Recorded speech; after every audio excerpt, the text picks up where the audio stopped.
Assalamualaikum warahmatullahi wabarakatuh. Selamat jumpa lagi dalam video panduan atau modul mata kuliah epidemiologi. Kali ini kita akan membahas tentang definisi, arah, sumber dan jenis bias. Disusun oleh Dr. Ardik Lahdimawan, spesialis bedah saraf, konsultan, Magister Ilmu Kesehatan Masyarakat, Fakultas Kedokteran, Universitas Lambung Mangkurat. Sebelum dilanjutkan, marilah kita membaca basmalah bersama-sama. Bismillahirrahmanirrahim. Pada setiap penelitian, apapun bentuknya, pada dasarnya adalah melakukan suatu estimasi tentang permasalahan yang ada di populasi. Pada penelitian deskriptif, yaitu melakukan estimasi terhadap ukuran dan parameter kejadian penyakit di populasi. Sedangkan pada penelitian analitik, umumnya fokus untuk melakukan estimasi terhadap adanya hubungan atau asosiasi yang mengarah ke hubungan sebab akibat. Dalam melakukan estimasi, sebaik apapun metode yang digunakan, tetap memungkinkan terjadinya kesalahan estimasi atau error. Untuk itu, penting dipelajari tentang kesalahan estimasi, sumber-sumbernya, jenis-jenisnya dan cara penanggulangannya. Jenis kesalahan estimasi terdiri dari 1. Kesalahan tidak sistematik atau random error adalah kesalahan estimasi yang terjadi secara random atau acak. Lebih banyak disebabkan karena variasi sampling, besar sampel dan karakteristik data statistik atau varians. 2. Kesalahan sistematik atau non-random error, atau disebut juga bias. Pada gambar menunjukkan hubungan antara besarnya ukuran studi dengan besarnya error. Di mana pada random error, menunjukkan, semakin besar studi, maka grafik ukuran error semakin menurun. Sedangkan pada systematic error atau bias, menunjukkan, semakin besar ukuran studi, maka grafiknya tetap datar. Artinya pada bias, besarnya ukuran studi, tidak berpengaruh terhadap besarnya error. Bias dapat diakibatkan oleh berbagai aspek metodologi, diantaranya yaitu variasi sampling, desain studi, analisis, seleksi subjek penelitian, kualitas informasi yang dikumpulkan, variabel penting lain, selain faktor risiko atau exposure utama, dan penyakitnya. Bias sangat penting untuk diidentifikasi, bahkan sejak proposal penelitian dikembangkan. Tujuannya adalah, agar bias dapat diminimalisir sekecil mungkin. Bahkan semua literatur menyampaikan bahwa, identifikasi terhadap kesalahan sistematis dan pembahasannya, wajib disampaikan untuk menjadi pertimbangan, dalam pengambilan simpulan. Untuk itu dalam pembahasan kali ini, akan lebih fokus mempelajari tentang bias ini. Bias, definisinya adalah, suatu proses penyimpulan pada setiap tahap penelitian, yang cenderung menghasilkan kesimpulan yang berbeda secara sistematis, dari kebenaran yang sebenarnya. Berdasarkan arahnya, maka bias dapat dikelompokkan menjadi 1. Overestimasi adalah kesalahan hasil estimasi di mana nilainya menjauhi nilai nol, alias nilai yang didapat dari hasil penelitian, lebih tinggi dari hasil yang sebenarnya di populasi. 2. Underestimasi adalah kesalahan hasil estimasi di mana nilainya mendekati nilai nol, alias nilai yang didapat dari hasil penelitian, lebih rendah dari hasil yang sebenarnya di populasi. Catatan, bila nilainya melewati nol artinya, ada kesalahan perubahan efek ke arah yang sebaliknya, misalnya, kausatif menjadi protektif atau sebaliknya. Sumber-sumber bias. Berdasarkan sumbernya, bias dapat dibagi menjadi 1. Bias seleksi 2. Bias informasi 3. Bias misklasifikasi dan 4. Confounding. Untuk confounding, akan dibahas dalam video tersendiri. 1. Bias seleksi adalah distorsi efek yang berkaitan dengan cara pemilihan subjek ke dalam populasi studi. Bisa terjadi bila ada pengaruh atau kecenderungan dalam pemilihan subjek pada kelompok-kelompok yang diperbandingkan seperti pada A. Status penyakit pada studi kohort yang retrospektif. B. Status exposure pada kasus kontrol. C. Kedua-duanya pada studi cross-seksional. 3 karakteristik penting bias seleksi adalah 1. Terjadi ketika menggunakan kriteria yang berbeda dalam prosedur seleksi subjek. 2. Besar dan arahnya seringkali tidak dapat diperkirakan. 3. Bias ini, sekali terjadi, maka tidak dapat dikendalikan lagi, melainkan hanya dapat dicegah. Ada beberapa jenis bias seleksi, diantaranya adalah 1. Self-selection bias 2. Healthy worker effect 3. Selective loss to follow-up atau withdrawal bias 4. Diagnostic bias 5. Bergsons bias, atau Bergsons paradox, atau hospital admission bias 6. bias inklusi atau eksklusi, dan 7. Kemenduaan temporal atau temporal ambiguity. Marilah kita bahas satu persatu ya.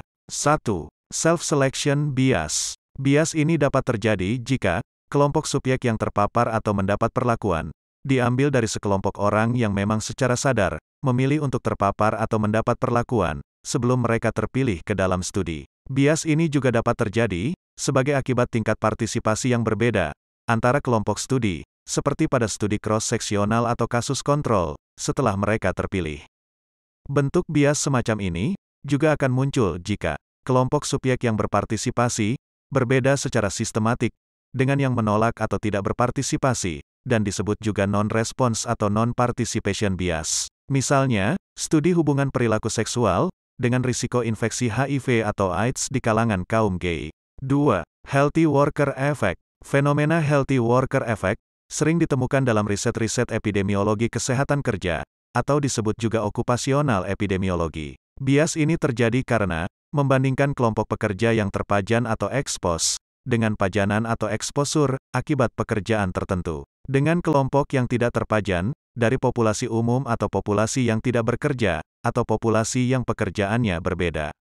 Di mana umumnya kelompok masyarakat pekerja condong lebih sehat dibandingkan dengan kelompok yang tidak bekerja. Orang yang memiliki masalah kesehatan cenderung tidak diterima atau keluar dari angkatan kerja. Contoh, membandingkan populasi pekerja pabrik plywood di Banjarmasin dengan penduduk sekitarnya atau penduduk lainnya. Bisa bias, karena kelompok pekerja pabrik plywood mungkin lebih sehat. 3. Selective loss to follow up atau withdrawal atau attrition bias. Contohnya seperti pada studi longitudinal, bias dapat terjadi karena subjek-subjek yang terpilih menghilang atau drop out secara tidak proporsional antar grup yang diteliti selama periode follow up. Ada banyak sebab dari kehilangan subjek dalam studi follow up. Misalnya, karena subjek menderita masalah kesehatan tertentu, meninggal, mengundurkan diri dari penelitian, pindah rumah, dan lain-lain. 4. Diagnostic bias. Bias diagnostik dapat terjadi jika klinisi, misalnya, dokter, dalam mendiagnosis suatu penyakit, baik kelompok terpajan maupun kelompok tidak terpajan, menggunakan kriteria diagnostik yang berbeda untuk kedua kelompok tersebut. Bias ini juga bisa terjadi pada studi kasus kontrol, yaitu pada situasi ketika informasi tentang pajanan pada pasien mempengaruhi kesimpulan diagnostik klinisinya. Sementara pada saat itu, belum tersedia atau tidak dilakukan tes diagnostik yang definitif untuk penyakit tersebut. Contoh, mencari hubungan penggunaan tampon dengan toxic shock syndrome, TSS. Dokter cenderung mendiagnosis TSS pada perempuan yang sedang menstruasi, menggunakan tampon, dan memiliki sedikit gejala mirip TSS. Karena dokter sudah menduga kemungkinan ada hubungan antara tampon dan TSS, maka dalam hal ini, kasus TSS pada perempuan yang tidak menggunakan tampon tidak terdiagnosis sebagai TSS. Bias yang terjadi mungkin bersifat overestimate. Bias seperti ini terjadi karena dokter yang melakukan kesalahan diagnosis tersebut sebelumnya telah menyadari bahwa kemungkinan ada hubungan antara tampon dan TSS dari publikasi media, sehingga disebut juga publicity bias, akan tetapi harus dibedakan dengan publication bias pada meta-analisis. 5. Bergsons bias atau Bergsons paradox atau hospital admission bias. Bias ini dapat terjadi jika penyakit tertentu berpeluang lebih besar untuk dirawat dibandingkan penyakit lain. Contoh pada studi kasus kontrol, di mana kasus penelitian tidak sama peluangnya dengan kasus kontrol untuk dirawat inap di rumah sakit. Kemudian, seseorang dengan lebih dari satu penyakit lebih besar peluangnya dibandingkan seseorang dengan hanya satu penyakit. Contoh, hubungan hipertensi dengan kanker kulit diteliti dengan rancangan kasus kontrol. Kontrolnya adalah pasien cedera kepala berat. Jika diasumsikan pada base population, tidak ada hubungan, pada analisis mungkin akan menghasilkan OR lebih dari 1, karena peluang dirawat inap pasien cedera kepala berat jauh lebih besar daripada penderita kanker kulit. 6. Bias inklusi atau eksklusi. Seperti pada desain kasus kontrol, saat menentukan kriteria inklusi atau eksklusi secara sistematik pada subjek penelitian, yang ternyata subjek tersebut memiliki penyakit lain, selain dari yang diteliti, yang diketahui berhubungan dengan pajanan. Bias ini akan sangat bermasalah, khususnya jika peneliti tidak dapat mengidentifikasi populasi asal atau base population dari kelompok kasus. Contoh, pada penelitian untuk mencari hubungan antara merokok dengan kanker paru di rumah sakit, kemudian memilih pasien emfisema sebagai kontrol, maka akan menghasilkan efek yang underestimate atau bias inklusi, sebab merokok juga mengakibatkan emfisema. Sebaliknya menyingkirkan kasus emfisema hanya dari kelompok kontrol, sementara dari kelompok kasus tidak, maka akan membuat overestimate atau bias eksklusi. 7.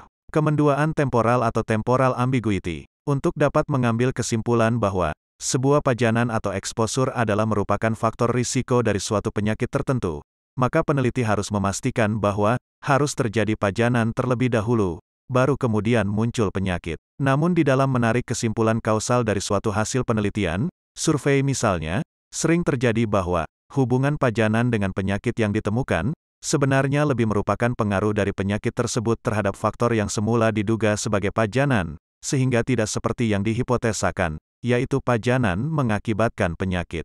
Kemenduaan, atau ambiguity, atau ketidakjelasan, mana faktor yang menyebabkan, dan mana faktor yang merupakan akibat, inilah yang merupakan sumber bias jenis ini. Contoh, survei, studi cross-seksional, dilakukan untuk meneliti hubungan kecemasan atau ansietas, dengan penyakit jantung miokard infark atau MCI. Hubungan positif yang terlihat, ada kemungkinan merefleksikan munculnya kecemasan setelah subjek terkena MCI, akan tetapi bisa terjadi sebaliknya.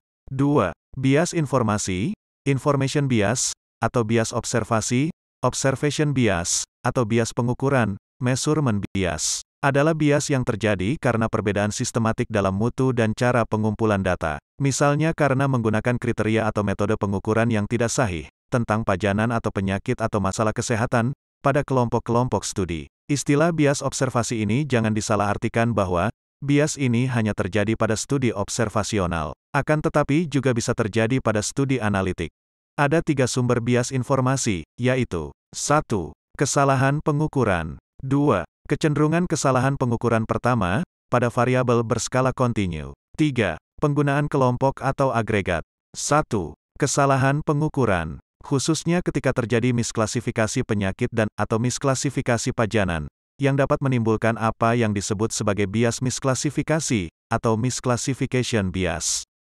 Bias lainnya, yang terkait dengan kesalahan pengukuran, di mana dapat berujung pada misklasifikasi penyakit atau pajanan, adalah A. Recall bias atau bias mengingat kembali, dari subjek penelitian. Dapat terjadi karena misalnya, kemampuan pasien untuk mengingat informasi pajanan, berbeda pada kelompok kasus dan kontrol. B. Interviewer bias atau bias pewawancara. Terjadi karena subjektivitas, atau sugesti pewawancara, dalam proses pengumpulan data. C. Clever Hans effect. Dapat terjadi karena, subjek merubah respons agar sesuai dengan apa yang dianggap oleh subjek, menyenangkan peneliti atau pewawancara. Bias ini mirip dengan Houghton effect, yaitu perubahan status pajanan karena pengaruh studi. 2. Kecenderungan kesalahan pengukuran pertama pada variabel berskala kontinu, yaitu apabila menghasilkan nilai ekstrim, maka ada kecenderungan untuk menggeser ke nilai tengah pada pengukuran berikutnya. Kecenderungan ini dapat menimbulkan bias yang disebut regresi ke nilai tengah, atau regression to the mean.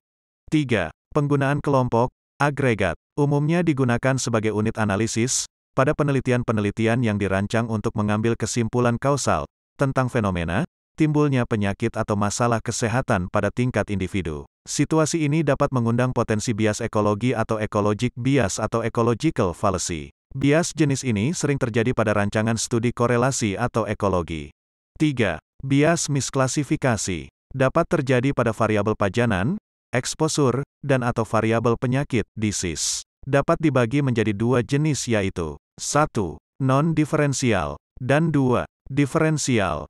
1. Non-diferensial, dapat terjadi pada misklasifikasi pajanan dan misklasifikasi penyakit. Di mana pada misklasifikasi pajanan, akan terjadi apabila besarnya klasifikasi yang benar, tergambar dari sensitivitas dan spesifisitas pengukurannya, dari variabel pajanan eksposur, adalah sama untuk semua kategori dari variabel lainnya, yaitu variabel penyakit, disease. Sementara misklasifikasi penyakit, terjadi ketika besarnya klasifikasi yang benar, sesuai sensitivitas dan spesifisitasnya, dari variabel penyakit adalah sama untuk semua kategori dari variabel pajanan. Misalnya pada misklasifikasi pajanan, dari sebuah studi kasus kontrol, sensitivitas untuk mengidentifikasi subjek yang benar-benar terpajan adalah sama pada kelompok kasus dan kelompok kontrol. Spesifisitas untuk mengidentifikasi subjek yang benar-benar tidak terpajan juga sama pada kelompok kasus dan kelompok kontrol. Arah bias misklasifikasi non-diferensial ini akan mendekati nilai nol.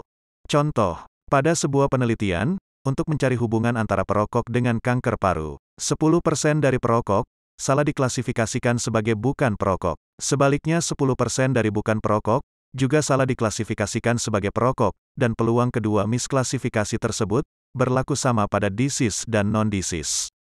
2. Misklasifikasi diferensial atau differential misclassification terjadi apabila sensitivitas dan/atau spesifisitas dari variabel pajanan atau penyakit berbeda untuk setidaknya dua kategori dari variabel lainnya, yaitu penyakit atau pajanan. Sayangnya untuk bias jenis ini, arahnya tidak dapat diperkirakan, bisa mendekati, menjauh atau melampaui nilai nol. Contoh, sebuah studi kasus kontrol dilakukan untuk melihat hubungan antara merokok, exposure, dengan kanker paru, disease. 10% exposure non-disease salah diklasifikasikan sebagai non-exposure non-disease. 10% non-exposure disease salah diklasifikasikan sebagai exposure disease, sehingga ada tendensi diferensial untuk salah mengklasifikasikan disease sebagai exposure, dan non-disease sebagai non-exposure. Kemudian bagaimana cara menghindari bias? Cara menghindari bias diantaranya adalah 1. Tahap rencana sampling. Setiap sampel harus mempunyai kesempatan yang sama, kemudian membuat batasan kerangka sampling yang baik, yaitu kriteria inklusi-eksklusi, konfirmasi komparabilitas kelompok penyakit, dan pembanding. Metode seleksi grup pembanding harus dapat mengendalikan variabel perancu. 2. Menghindari dropout. Caranya adalah, data diperoleh dari beberapa set yang independen, mengusahakan follow-up tambahan, teliti sifat-sifat subsampel. 3. Hati-hati terhadap self-selection. Oleh karena itu, gunakan sukarelawan, identifikasi sifat-sifat subjek, lakukan randomisasi sukarelawan, dan perhatikan waktu yang diperlukan. 4. Subjektivitas. Di antaranya dapat dihindari dengan cara teknik double blind, tes objektivitas, tata cara yang terstandar dan seragam.